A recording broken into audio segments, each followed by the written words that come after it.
ಇಂತಹ ವಿಷಯವನ್ನ ಆಯ್ದುಕೊಳ್ಳಕ್ಕೆ ಒಂದು ಧೈರ್ಯ ಬೇಕು. ಇದು ಮೊದಲು ಯಾರು ಈ ವಿಷಯವನ್ನ ಆಯ್ಕೆ ಮಾಡ್ಕೊಂಡಿದ್ರೆ ಮೊದಲು ಆ ಆಯ್ಕೆ ಮಾಡಿದಂತಹ ವ್ಯಕ್ತಿಗತ ಜೋರಾಗಿ ಚಪ್ಪಾಳೆ ತಟ್ಟಿ ನಾವು ಧೈರ್ಯಕ್ಕೆ ಸಲಾಂ ಮಾಡಬೇಕು.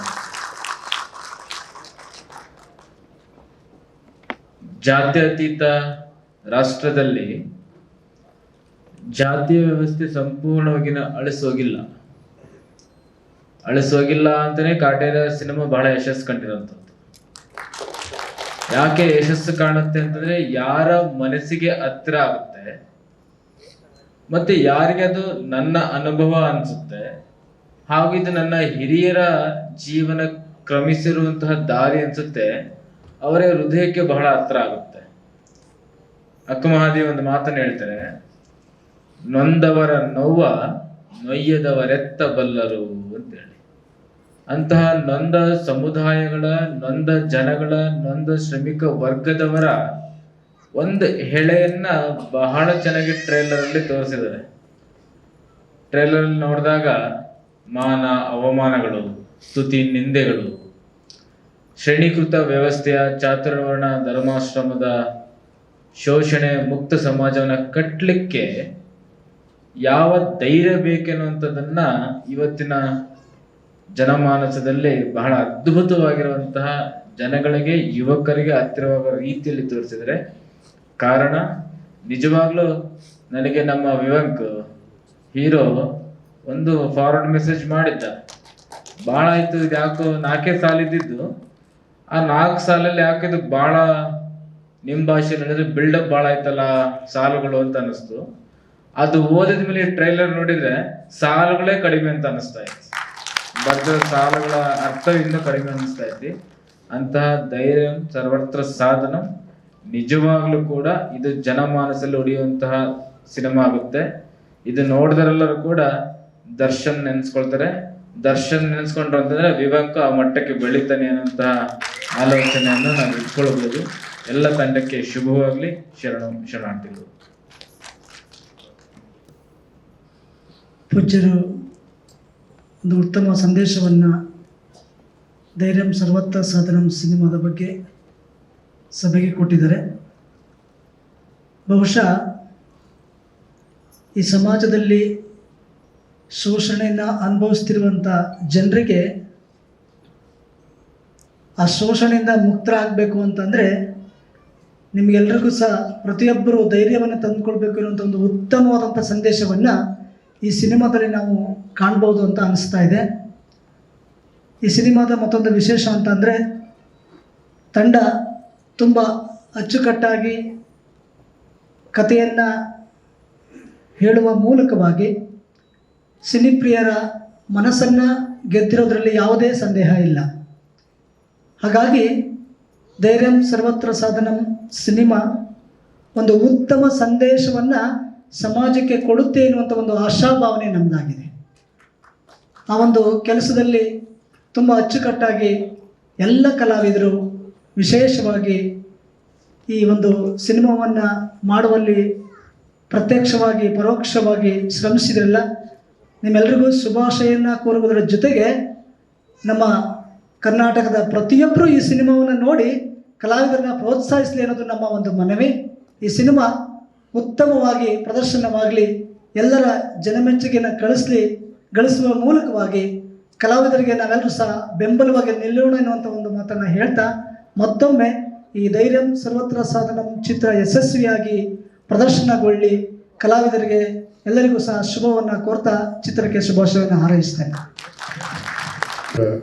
ಎಲ್ಲ ದಾರ್ಶನಿಕರನ್ನು ಸ್ಮರಿಸಿಕೊಂಡು ಉಪಸ್ಥಿತರಿರುವ ಆತ್ಮೀಯರಾದ ಎಲ್ಲ ಪೂಜ್ಯರಲ್ಲಿ ನಮಿಸಿ ತಮ್ಮೆಲ್ಲರಿಗೆ ಶರಣಾರ್ಥಿಗಳು.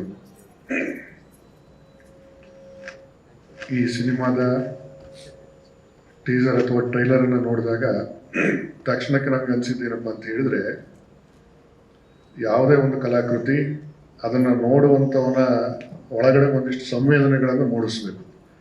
ಆ ಹಿನ್ನೆಲೆಯನ್ನು ಇಟ್ಕೊಂಡು ಯೋಚನೆ ಮಾಡೋದಾದರೆ ನಮಗೆ ತಕ್ಷಣ ಅನಿಸಿದ್ದು ಆ ಥರದ ಒಂದು ಸಂವೇದನೆಗಳನ್ನು ಮೂಡಿಸುವಂಥ ಸಾಮರ್ಥ್ಯದ ಚಿತ್ರ ಇದಾಗಿದೆ ಅಂತ ನಮಗೆ ಅನ್ನಿಸ್ತು. ಆ ಕಾರಣಕ್ಕಾಗಿ ಈ ಚಿತ್ರತಂಡದ ಎಲ್ಲರೂ ಕೂಡ ಈ ಸಂದರ್ಭದಲ್ಲಿ ಹೃತ್ಪೂರ್ವಕವಾಗಿ ಅಭಿನಂದನೆಗಳನ್ನು ಸಲ್ಲಿಸೋದಕ್ಕೆ ಇಷ್ಟಪಡ್ತೇನೆ. ಮತ್ತು ನಮಗೆ ಆ ಸಿನಿಮಾದ ಟ್ರೈಲರ್ ಅಥವಾ ಟೀಸರನ್ನು ನೋಡ್ತಾ ಇರಬೇಕಾದ್ರೆ ಆ ಸಂಗೀತದ ಅಬ್ಬರ ಏನಿತ್ತಲ್ಲ ಒಂಥರ ಎದೆಯೊಳಗೆ ಡವ ಡವ ಡವ ಡವ ಅನ್ಸಕ್ಕೆ ಶುರುವಾಗಿತ್ತು. ಅದು ಆ ಥರದಲ್ಲಿ ಒಂದು ಭಾವನೆಗಳನ್ನು ಮತ್ತು ಪ್ರೇಕ್ಷಕನ ಒಳಗಡೆಗೆ ಒಂದು ರೀತಿಯಾಗಿ ಆ ಥರದ ಒಂದು ಸಂವೇದನೆಗಳನ್ನು ಸೃಷ್ಟಿ ಮಾಡ್ತು ಅಂತ ಹೇಳಿದ್ರೆ ಆ ಸಿನಿಮಾ ಯಶಸ್ಸಾಯಿತು, ಆ ಕಲಾಕೃತಿ ಯಶಸ್ಸಾಯಿತು ಅಂತೇಳಿ ನಾವು ಭಾವಿಸ್ಕೊಳ್ತೇವೆ. ಆ ಹಿನ್ನೆಲೆಯಲ್ಲಿ ಈ ಸಿನಿಮಾದ ಕಂಟೆಂಟ್ ಏನಿರ್ಬೋದು ಅನ್ನೋದು ನಮಗೆ ಈಗ ನೋಡಿರ್ತಕ್ಕಂಥ ಕೆಲವು ದೃಶ್ಯಗಳ ಮೂಲಕವಾಗಿ ಅರ್ಥ ಆಯಿತು. ಏನಪ್ಪ ಅದು ಅಂತ ಹೇಳಿದ್ರೆ, ಬುದ್ಧ, ಬಸವಣ್ಣ, ಗಾಂಧಿ, ಅಂಬೇಡ್ಕರ್, ಕುವೆಂಪು, ಅದೇ ರೀತಿಯಲ್ಲಿ ಶಾಹು ಮಹಾರಾಜರು, ಫುಲೆ, ಜ್ಯೋತಿಬಾ ಫುಲೆ ಇವರೆಲ್ಲರೂ ಕೂಡ ಈ ಜಾತಿಯ ಅಸಮಾನತೆಗಳನ್ನು ಮತ್ತು ಜಾತಿಯ ಕಾರಣಗಳಿಗೋಸ್ಕರವಾಗಿ ನೊಂದಿರ್ತಕ್ಕಂಥವ್ರನ್ನ ಮೇಲಕ್ಕೆ ತರೋದಕ್ಕೆ ಮಾಡಿರ್ತಕ್ಕಂಥ ಹೋರಾಟ ಎಷ್ಟು ಮಹತ್ವದ್ದು ಅನ್ನೋದು ಇವತ್ತಿನ ಜನಗಳಿಗೆ ಅರ್ಥನೇ ಆಗಲ್ಲ. ಇವತ್ತು ಏನು ಮಾಡ್ತಾರೆ, ಇವರೆಲ್ಲರನ್ನೂ ಯಾವ್ಯಾವುದೋ ಮತೀಯ ತಕ್ಕಡಿಗಳೊಳಗಿಟ್ಟು ತೂಕ ಮಾಡಿ ಅವ್ರ ವ್ಯಕ್ತಿತ್ವಗಳನ್ನು ಅಳೆಯುವಂಥ ಕೆಲಸ ಮಾಡಿಬಿಡ್ತೀವಿ ನಾವೆಲ್ಲ. ಅದರ ಆಚೆಗೆ ಇವತ್ತು ನಾವು ಇಷ್ಟು ಸುಖವಾಗಿದ್ದೀವಿ ಅಂದರೆ ಇದ್ದಿದ್ರಲ್ಲಿ ಒಂದು ತಕ್ಕ ಮಟ್ಟಿಗಿನ ಒಳ್ಳೆಯ ವಾತಾವರಣದಲ್ಲಿ ಮತ್ತು ಅವಕಾಶಗಳನ್ನು ಇಟ್ಕೊಂಡು ಬದುಕು ಸಾಗಿಸೋದಕ್ಕೆ ನಮಗೆ ಒಂದಿಷ್ಟು ಸ್ಪೇಸ್ ಸಿಗ್ತಾ ಇದೆ ಅಂತ ಅಂದರೆ ಈ ಎಲ್ಲ ಪುಣ್ಯಾತ್ಮರು ನಡೆಸಿರ್ತಕ್ಕಂಥ ಹೋರಾಟದ ಕಾರಣ ಅನ್ನೋದನ್ನ, ಪ್ರತಿಫಲ ಅನ್ನೋದನ್ನ ನಾವೆಲ್ಲ ಅರ್ಥ ಮಾಡಿಕೊಳ್ಬೇಕು. ಅದು ಅರ್ಥ ಆಗಬೇಕು ಅಂತಂದರೆ ಈ ಥರದಲ್ಲಿ ಏನು ನಡೀತಿತ್ತು ಸಮಾಜದಲ್ಲಿ ತಳ ಸಮುದಾಯಗಳ ಮೇಲೆ ಅನ್ನುವಂಥದ್ದನ್ನು ಕೂಡ ನಮ್ಮ ಯುವ ಜನತೆಗೆ ಮತ್ತು ವಿಶೇಷವಾಗಿ ಇವತ್ತಿನ ಪೀಳಿಗೆಗೆ ಮುಟ್ಟಿಸುವಂಥ ಒಂದು ಅನಿವಾರ್ಯತೆ ಇದೆ. ಬಹುಶಃ ಆ ಅನಿವಾರ್ಯತೆಯನ್ನು ಈ ಚಿತ್ರತಂಡ ಅರ್ಥ ಮಾಡಿಕೊಂಡಿದೆ ಅಂತೇಳಿ ನಾವು ಭಾವಿಸ್ಕೊಳ್ತೇವೆ. ಆ ಹಿನ್ನೆಲೆಯಲ್ಲಿ ಆ ಥರದ ಒಂದು ಹೋರಾಟ ಮತ್ತು ದಮನಿತರ ನೋವುಗಳನ್ನು ಜನಸಾಮಾನ್ಯರಿಗೆ ಮುಟ್ಟಿಸುವಂಥ ಕೆಲಸ ಈ ಸಿನಿಮಾದಿಂದ ಆಗೋದ್ರ ಮೂಲಕವಾಗಿ ಇನ್ನೂ ಒಂದು ಆರೋಗ್ಯಕರವಾಗಿರ್ತಕ್ಕಂಥ ಸಮಾಜದ ನಿರ್ಮಾಣಕ್ಕೆ ಪ್ರೇರಣೆ ಕೊಡ್ತು ಅಂತ ಹೇಳಿದ್ರೆ ಖಂಡಿತವಾಗಿಯೂ ಈ ಸಿನಿಮಾ ಮಾಡಿರ್ತಕ್ಕಂಥವ್ರೆಲ್ಲರ ಶ್ರಮ ಸಾರ್ಥಕ ಅಂತ ನಾವು ಭಾವಿಸಿಕೊಂಡು ಈ ಸಿನಿಮಾ ಯಶಸ್ಸಾಗಲಿ, ಸಾಕಷ್ಟು ಜನಗಳನ್ನು ಮುಟ್ಲಿ, ಆ ಮೂಲಕವಾಗಿ ಮಾನವೀಯತೆಯ ಸಂವೇದನೆಗಳು ಜಾಗೃತಗೊಳ್ಳಿ ಅಂತೇಳಿ ಶುಭಾಶಯಗಳನ್ನು ಕೋರ್ತೇವೆ. ವೇದಿಕೆ ಮೇಲಿರ್ತಕ್ಕಂಥ ಎಲ್ಲ ಪೂಜ್ಯರಿಗೆ ಶರಣಾರ್ಥಿ ಹೇಳ್ತಾ, ಶೋಷಿತರ ಪರವಾಗಿ ನಿಂತಹ ಎಲ್ಲ ನಾಯಕರನ್ನ ಸ್ಮರಣೆ ಮಾಡಿಕೊಂಡು ಈ ಚಿತ್ರವನ್ನು ಬರೀ ಟ್ರೈಲರ್ ನೋಡಿದ್ದೀವಿ. ಸಿನಿಮಾ ನೋಡಿದರೆ 1 ಗಂಟೆ ಮಾತಾಡ್ಬೋದು ಅನ್ಸುತ್ತೆ ನನಗೇನು. ಟ್ರೈಲರೇ ಮಾತಾಡ್ಲಿಕ್ಕೆ ಇಷ್ಟೊಂದು ಟೈಮ್ ತೊಗೊಂಡಿದ್ದೀವಿ ನಾವು. ಯಾಕೆ ಅಂತಂದರೆ ಯಾರ್ಯಾರು ಶೋಷಿತರನ್ನ ಬೆಳೆಸಿ ಸಮಾಜಮುಖಿಯಾಗಿ ಬೆಳೆದಿದ್ದಾರೆ ಅವ್ರಿಗೆಲ್ಲರಿಗೂ ಕೂಡ ಈ ಸಿನಿಮಾ ಸ್ಫೂರ್ತಿಯಾಗುತ್ತೆ. ಪ್ರತಿಯೊಬ್ಬ ಶೋಷಿತರಿಗೂ ಧೈರ್ಯ ಬೇಕೇ ಬೇಕು. ಆಸ್ತಿ ಬೇಡ, ಅಂತಸ್ತು ಬೇಡ, ರಾಜ್ಯಾಡಳಿತ ಬೇಡ, ಅವರಿಗೆ ಧೈರ್ಯ ಬೇಕು. ಅಂತಹ ವ್ಯಕ್ತಿಗೆ ಧೈರ್ಯ ತುಂಬುವಂಥ ಸಿನಿಮಾ ಇದೆ. ನೀವು ನಾಯಕನ ಪಾತ್ರ ನೋಡಿದ್ರಿ ಟ್ರೇಲರಲ್ಲಿ. ಅವನು ಒಂದು ಅಸ್ತಿತ್ವಕ್ಕಾಗಿ ಹೋರಾಟ ಮಾಡ್ತಾನೆ. ತನ್ನ ತಂದೆ ಪೂರ್ವಿಕರು ಉಳಿಸ್ಕೊಂಡು ಬಂದಂಥ ಆ ಬೇಟೆಯ ಅಸ್ತಿತ್ವಕ್ಕೆ ಅವನ ಹೋರಾಟ. ಆ ಗನ್ನನ್ನ ಪಡಿಬೇಕು ಅನ್ನೋದೇ ಅವನ ಒಂದು ಅಸ್ತಿತ್ವ. ಕೆಲವರಿಗೆ ಅಂತ ಅಸ್ತಿತ್ವ ಇರ್ತದೆ, ಕೆಲವರಿಗೆ ಪೆನ್ನನ್ನ ಹಿಡಿದು ಸಮಾಜದಲ್ಲಿ ಸಮಾನತೆ ಕೊಡಬೇಕಂತಕ್ಕಂಥದ್ದನ್ನ ಅಸ್ತಿತ್ವ ಇರ್ತದೆ. ಅದನ್ನ ಬಾಬಾ ಸಾಹೇಬ್ ಅಂಬೇಡ್ಕರ್ ಅವರು ಎಲ್ಲರಿಗೂ ತೋರಿಸಿದ್ದಾರೆ ಅಂತಕ್ಕಂಥದ್ದು. ಈ ದೇಶವನ್ನ 2 ರೀತಿಯಾಗಿ ರಕ್ಷಣೆ ಮಾಡಿದ್ದೀವಿ, ಗನ್ನಿಂದ ಮತ್ತೆ ಪೆನ್ನಿಂದ. ಆದರೆ ಶಾಶ್ವತವಾಗಿ ಉಳಿಯೋದು ಯಾವುದಪ್ಪ ಅಂತಂದ್ರೆ ಪೆನ್ನಿಂದ ಬರೆದಂಥದ್ದು ಅಂತಕ್ಕ ನಾವೆಲ್ಲ ಮನಗಾಡಬೇಕು ಅಂತಕ್ಕಂಥ ಮಾತನ್ನ ಹೇಳಿ ಆ ಗನ್ನನ್ನು ತೋರಿಸಿದಾರಲ್ಲ, ಆ ಗನ್ನ ಯಾರು ಹಿಡ್ಕೊಂಡು ಶೂಟ್ ಮಾಡ್ತಾನೆ ಅವನು ನಾಯಕ ಆಗ್ತಾನೆ. ಯಾರು ಇನ್ನೊಬ್ಬರ ಹೆಗಲ ಮೇಲೆ ಇಟ್ಟು ಶೂಟ್ ಮಾಡ್ತಾನೆ ಅವನು ಖಳನಾಯಕನಾಗ್ತಾನೆ. ಪಾತ್ರ ಏನು ತೋರಿಸುತ್ತೆ ಅಂದರೆ ಪ್ರತಿಯೊಬ್ಬರು ನಾಯಕರಾಗಬೇಕು, ಇನ್ನೊಬ್ಬರ ಮೇಲೆ ಗನ್ನಿಟ್ಟು ಶೂಟ್ ಮಾಡಬಾರ್ದು ಅಂತಕ್ಕಂಥದ್ದು. ಪ್ರತಿಯೊಬ್ಬರಿಗೂ ಆಗ್ಲಿಕ್ಕೆ ಅರ್ಹತೆ ಇದೆ.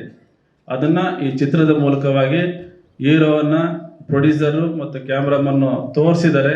ಮತ್ತು ಆ ಕೆಳಸ್ತರದ ಜನ ಎಷ್ಟು ಕಷ್ಟಪಡ್ತಾರೆ, ಅವರನ್ನ ಹೇಗೆ ಮೇಲ್ ತರಬೇಕು, ಅವರ ಅಸ್ತಿತ್ವವನ್ನು ಹೇಗೆ ಉಳಿಸ್ಬೇಕು ಅನ್ನೋದು ಈ ಸಿನಿಮಾ ತೋರಿಸ್ತದೆ.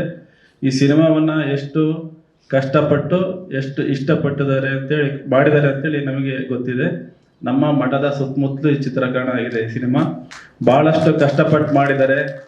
ಒಂದೊಂದು ದಿನ ಮಧ್ಯಾಹ್ನ ಅವ್ರಿಗೆ ಊಟನೇ ಬರ್ತಿರ್ಲಿಲ್ಲ, ಆದರೂ ಶೂಟಿಂಗ್ ಮಾಡ್ತಾ ಇದ್ರು. ಮುಂದೊಂದು ದಿನ ಯಶಸ್ವಿ ಆದರೆ ನೀವೆಲ್ಲರೂ ಅದನ್ನು ನೆನೆಸ್ಕೊಳ್ರಿ, ನೀವೆಲ್ಲರೂ ಬೆಳೀಲಿ. 100 ದಿನ ಯಶಸ್ವಿಯಾಗಿ ಸಿನಿಮಾ ಓಡಲಿ ಅಂತಕ್ಕಂಥ ಮಾತನ್ನು ಹೇಳಿ, ನಾಳೆಯಿಂದ ಏನು ನೀವು ಸ್ಟೇಟಸ್ನಲ್ಲಿ ಹಾಕ್ಕೊತಿರೋ, ರೀಲ್ಸ್ ಮಾಡ್ತಿರೋ ಹಾಡುಗಳನ್ನ ಅದು ವಿಜೃಂಭಿಸ್ಲಿ, ಸಿನಿಮಾನು ಕೂಡ 100 ದಿನ ಓಡಲಿ ಅಂತೇಳಿ 2 ಮಾತುಗಳು ಹೇಳ್ತೀನಿ. ಎಲ್ಲರಿಗೂ ಒಳ್ಳೆಯದಾಗಲಿ. ತುಂಬ ಉತ್ತಮವಾದದ್ದು. ಯಾರು ಹೇಡಿಯಾಗಿರ್ತಾನೆ ಆ ಹೇಡಿತನವನ್ನು ಬಿಟ್ಟು ನಿನ್ನ ಮನಸ್ಸಿನಲ್ಲಿ ನೀನೇ ಒಬ್ಬ ದೈವ ಅಂತಕ್ಕಂಥದ್ದನ್ನು ನಿನ್ನ ಆತ್ಮದಲ್ಲಿ ಬೇರೂರಿಸ್ಕೊಂಡು ಸರ್ವವನ್ನು ಗೆಲ್ತಕ್ಕಂಥ ಶಕ್ತಿ ನಿನ್ನಲ್ಲಿದೆ ಅಂತಕ್ಕಂಥ ಒಂದು ಚಿತ್ರದ ಅದ್ಭುತವಾದಂತಹ ಒಂದು ನಿರ್ಮಾಣವನ್ನು ಮಾಡಿರ್ತಕ್ಕಂಥ ಎಲ್ಲ ಚಿತ್ರತಂಡದ ಎಲ್ಲರಿಗೂ ಕೂಡ ಶುಭವನ್ನು ಕೋರಿ, ಚಿತ್ರ ಸಾಷ್ಟಾಂಗವಾಗಿ ಸರ್ವರಿಂದಲೂ ಕೂಡ ಒಳ್ಳೆಯ ಹೆಸರನ್ನು ಪಡೆಯುತ್ತೆ ಅಂತ ಹೇಳ್ತಾ, ಈ ಚಿತ್ರಕ್ಕೆ ಸುಬ್ರಹ್ಮಣ್ಯೇಶ್ವರ ಸ್ವಾಮಿಯ ಆಶೀರ್ವಾದ ಸದಾ ಇರಲಿ ಅಂತ ಹೇಳ್ಬೇಡ್ತಾ ನನ್ನ 2 ಮಾತುಗಳನ್ನ ಮುಗಿಸ್ತಾ